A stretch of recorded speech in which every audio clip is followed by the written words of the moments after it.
আসসালামু আলাইকুম। সবাইকে স্বাগত আমার আজকের পর্বে। আজ আপনাদের জন্য নিয়ে এসেছি রমজান স্পেশাল একটা রেসিপি। তৈরি করে দেখাবো মুচমুচে পেঁয়াজু, যেটা আমাদের দেশের অন্যতম কমন একটা ইফতার আইটেম। পেঁয়াজুর রেসিপি আমি আগেও আপনাদের সঙ্গে শেয়ার করেছি, তবে আজকে কিভাবে একবার পেঁয়াজু বানিয়ে পুরো মাস জুড়ে খেতে পারবেন সেই পদ্ধতি শেয়ার করব। 3টি ভিন্ন পদ্ধতিতে আপনি চাইলে সংরক্ষণ করে রেখে দিতে পারেন এই পেঁয়াজু। রেসিপিতে যাওয়ার আগে চলুন দেখে নেওয়া যাক এইভাবে পেঁয়াজু বানালে সেটা কতটা মুচমুচে হবে।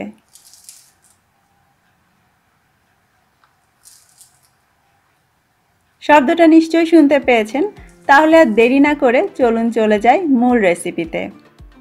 পেঁয়াজু বানানোর জন্য আমাদের প্রধান যে উপকরণ সেটা হচ্ছে ডাল। যে কোনো ডাল দিয়েই আপনি পেঁয়াজু বানাতে পারেন। আজকে আমি এখানে 1 কাপ নিয়েছি তুর ডাল বা খেসারির ডাল, সেই সঙ্গে দিয়ে দিচ্ছি হাফ কাপ পরিমাণ মসুর ডাল। আপনি চাইলে কিন্তু অর্ধেক মসুর ডাল আর অর্ধেক খেসারির ডাল নিতে পারেন, অথবা মসুর ডাল বা শুধু খেসারির ডাল দিয়েও পেঁয়াজু বানাতে পারেন। তবে খেসারির ডাল আর মসুরের ডাল মিশিয়ে যদি পেঁয়াজু বানানো যায় সেটা টেস্ট বেশি ভালো হয় আর ক্রিস্পিও হয়। একসঙ্গে ডাল দুটোকে আমি মিশিয়ে নিলাম। যদি কোনো ময়লা থাকে সেগুলোকে বেছে ফেলতে পারেন। এইবারে আমরা ডালটাকে খুব ভালো করে ধুয়ে নিব। পরিষ্কার পানি দিয়ে কচলে কচলে আমাদের ডালটাকে ধুতে হবে। প্রথমবার ধোয়ার সময় খেয়াল করবেন যে ডালের পানিটা খুব সহজেই সাদা হয়ে আসছে। এর কারণ কিন্তু ডালের গায়ে লেগে থাকা ময়লা নয়, ডালের গায়ের স্টার্চ। তবে সেই সঙ্গে এর আলগা ময়লাটাও চলে যাবে। তো আমাদের যেটা করতে হবে, 2-3 বার পানি ঢেলে এইভাবে কচলে ডালটাকে খুব ভালো করে ধুয়ে নিতে হবে এবং পানিটা নিংড়ে ফেলে দিতে হবে। যখন আপনার কাছে মনে হবে ডালটা পরিষ্কার করে ধোয়া হয়ে গিয়েছে, তখন এর মধ্যে পর্যাপ্ত পরিমাণ পানি দিয়ে এটাকে ভিজিয়ে রাখতে হবে 15 থেকে 20 মিনিটের জন্য। ম্যাক্সিমাম আপনি আধা ঘন্টা ভিজিয়ে রাখতে পারেন, এর থেকে বেশি ভিজিয়ে রাখার আসলে দরকার নেই। ডালগুলো খুব বেশি নরম হবে না, কিন্তু বেশ ফুলে উঠবে এবং আয়তনও বেড়ে যাবে। সেই পর্যায়ে আবারও আমরা পানিটাকে খুব ভালোভাবে নিংড়ে ফেলে দিব। দেখতেই পাচ্ছেন একটা ছাঁকনির মাধ্যমে আমি পানিটাকে খুব ভালো করে নিংড়ে নিয়েছি। এইবারে আমরা ডালটাকে বেটে নিব। এই যে আমরা ডাল অল্প সময় ভেজালাম, সারা দিন বা সারা রাত না ভিজিয়ে, এর কারণ হচ্ছে আমরা ডালটাকে একদম পেস্ট করে বাটবো না, একটু আধা বাটা টাইপ করব। এতে করে কিন্তু পেঁয়াজু খুব মুচমুচে হয়। আমি ব্লেন্ডারে জাগের মধ্যে নিয়ে নিচ্ছি। যে ব্লেন্ডারই আপনারা ইউজ করেন না কেন, খুব বেশি ভরবেন না, অল্প অল্প করে 2-3 বার পালস করে এইভাবে বেটে নিতে হবে। দেখে নিশ্চয়ই বুঝতে পারছেন যে ডালটা আমরা বেটেছি সেটা কিন্তু একেবারেই মিহি হয়নি, অনেকটা ছাবা ছাবা বা আধা বাটা হয়ে আছে। দেখতে পাবেন কিছু যেগুলো একদম নিচে থাকে সেগুলো গলবে, বাট বেশিরভাগই এরকম কোর্স হয়ে থাকবে। আর এভাবে যদি আপনি বাটতে পারেন তাহলে আপনার ডালের পেঁয়াজু অনেক বেশি মুচমুচে হবে। ডাল তো বাটা হলো, এবারে আসি সংরক্ষণ পদ্ধতিতে। প্রথম এবং সবথেকে সহজ পদ্ধতি হচ্ছে বেশি করে ডাল একদিনে এভাবে বেটে রেখে ছোট ছোট বক্সে করে আপনি ডিপ ফ্রিজে রেখে দিতে পারেন। যেদিন ব্যবহার করতে চান সেদিন একটু আগে থেকে বের করে রাখলে এটা নরমাল হয়ে যাবে, তখন আপনি সব কিছু দিয়ে মেখে পেঁয়াজু বানাতে পারেন। আর চাইলে 3-4 দিন পর্যন্ত ফ্রিজের নর্মাল চেম্বারেও কিন্তু আপনি এভাবে রেখে সংরক্ষণ করতে পারেন। এবারে আমরা পেঁয়াজুর মিশ্রণটা তৈরি করে নিব। তার জন্য একটা বাটিতে প্রথমেই নিয়ে নিচ্ছি হাফ কাপ পরিমাণ পেঁয়াজ কুচি, সেই সঙ্গে দিচ্ছি কাঁচামরিচ কুচি। 6টা কাঁচামরিচ আমি খুব পাতলা পাতলা করে কেটে নিয়েছি। পুরোটা ঝাল আমি কাঁচামরিচ দিয়ে করছি, আপনারা চাইলে সাথে শুকনো মরিচের গুঁড়োও দিতে পারেন।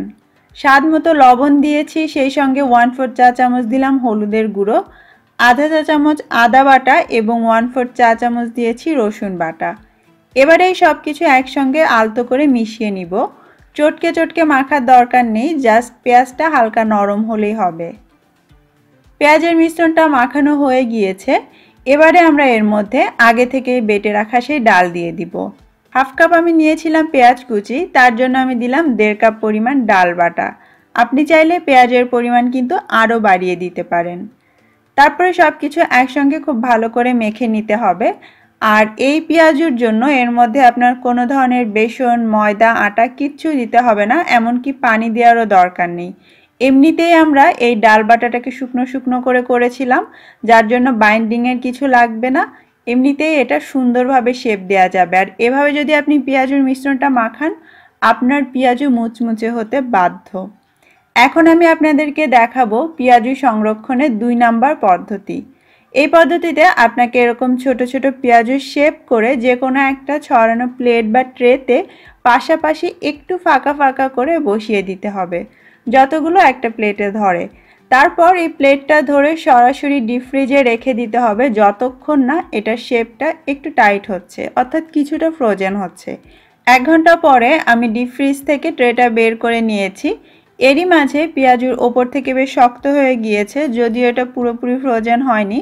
তো এই পর্যায়ে সবগুলো পেঁয়াজু এভাবে আপনি তুলে ফেলতে পারবেন এবং একসাথে কোনো একটা জিপলক ব্যাগ বা টিফিন বক্সে ঢুকিয়ে আবারও ফ্রোজেন করে রেখে দিতে পারেন এবং রমজানের সময় ইফতারের আগে আগে এগুলোকে বের করে জাস্ট তেলে ভেজে নেবেন।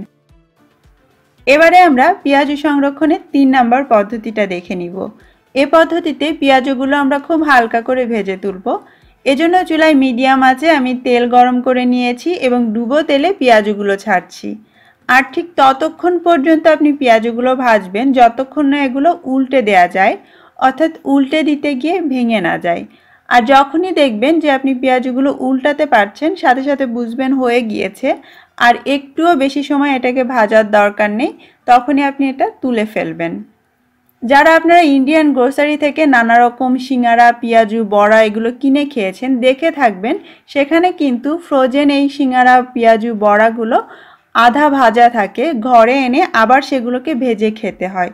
তো আপনি চাইলে ঘরেও এইভাবে পেঁয়াজু বানিয়ে হালকা করে ভেজে তারপরে সেটা ঠান্ডা করে ফ্রোজেন করে রেখে দিতে পারেন এবং পুরো রোজার মাস জুড়ে আপনি খেতে পারেন।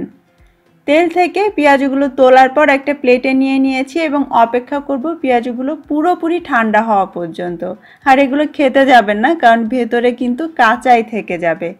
আপনাদের সুবিধার জন্য আমি কিছু পেঁয়াজু ভেজে এনেছি। দেখতেই পাচ্ছেন যে পেঁয়াজু পুরোপুরি ভাজা হলে এর কালারটা কতটা ডিপ হবে। এই যে পেঁয়াজুটা আমরা হালকা করে ভেজেছি, এটার টেস্ট আর পুরোপুরি ভাজা পেঁয়াজুর টেস্ট কিন্তু অনেক আলাদা। তো এইভাবে করে আধা ভাজা করে পেঁয়াজগুলোকে সংরক্ষণ করা যাবে। জাস্ট পুরোপুরি ঠান্ডা হতে দিন, তারপরে বক্সে ভরে নিন। পেঁয়াজু সংরক্ষণের জন্য 3টি আলাদা আলাদা পদ্ধতি আপনাদের সঙ্গে শেয়ার করলাম, যার মধ্যে প্রথমটা ছিল সরাসরি ডাল বেটে ফ্রিজ করে রাখা। দ্বিতীয়টা ছিল পেঁয়াজুর জন্য ডাল বাটার সঙ্গে সমস্ত উপকরণ মাখিয়ে ছোট ছোট করে পেঁয়াজু বানিয়ে সেগুলোকে ফ্রিজ করে তারপরে সংরক্ষণ করা। এবং 3 নাম্বার ছিল সরাসরি পেঁয়াজগুলোকে বানিয়ে হালকা করে ভেজে ঠান্ডা করে তারপরে বক্সে এভাবে সংরক্ষণ করা। এই 3টার মধ্যে যেটা আপনার কাছে সবথেকে সহজ লাগে সেইভাবে আপনি চাইলে রোজার আগে বানিয়ে ফ্রিজ করে রেখে দিতে পারেন এবং প্রত্যেক দিনের ইফতারের আগে বের করে জাস্ট পেঁয়াজগুলো ভেজে নিতে পারেন। আমার কাছে সবথেকে সহজ হচ্ছে 3 নাম্বারটা, কারণ এই পদ্ধতিতে পেঁয়াজু ভাজতে সবথেকে কম সময় লাগবে ইফতারের আগে। এখন আপনাদের সুবিধার জন্য এই ফ্রোজেন পেঁয়াজু ভেজে দেখাচ্ছি। প্রথমেই দিলাম যে কাঁচা পেঁয়াজুর মিশ্রণটা, যেটা আমরা সরাসরি ফ্রোজেন করে তারপরে রেখেছি। তো এই পদ্ধতিতে পেঁয়াজুটা ভাজতে, নর্মাল পেঁয়াজু ভাজতে যেমন সময় লাগে তেমনই লাগবে, অর্থাৎ 6 মিনিটের মতো সময় লাগবে। আর চুলার আঁচটা থাকবে মিডিয়াম টু মিডিয়াম হাইতে। গরম তেলে আপনাকে পেঁয়াজু দিতে হবে। তারপরে যেগুলো দিচ্ছি এগুলো হচ্ছে আমরা হালকা ভেজে নিয়েছিলাম। আর এই পদ্ধতিতে পেঁয়াজু ভাজতে আপনার কম সময় লাগবে, 4 থেকে 4.5 মিনিটের মধ্যে পেঁয়াজু ভাজা হয়ে যাবে। উল্টে পাল্টে চারপাশে সুন্দর সোনালি কালার হওয়া পর্যন্ত ভেজে নিতে হবে। আর ডাল বাটা যদি রাখেন তাহলে আগে থেকে আপনাকে বের করে রাখতে হবে, সব কিছু মাখিয়ে তারপরে ভাজতে হবে। দেখুন, দেখে একদমই বোঝা যাবে না যে এই পেঁয়াজগুলো আপনি ফ্রোজেন করে রেখেছিলেন। এই যে প্লেটে পেঁয়াজগুলো দেখতে পাচ্ছেন, এর মধ্যে সরাসরি বানিয়ে ভাজা, ফ্রোজেন করাটা ভাজা, আধা ভেজে নেওয়াটা সবই আছে, কিন্তু কোনোটার থেকে কোনোটা আলাদা করা যাচ্ছে না। আশা করছি আমার আজকের পেঁয়াজুর রেসিপি এবং 3টা সংরক্ষণ পদ্ধতি আপনাদের ভালো লেগেছে। ভালো লেগে থাকলে অবশ্যই কমেন্ট করে জানাবেন। সবাই ভালো থাকবেন। আল্লাহ হাফেজ।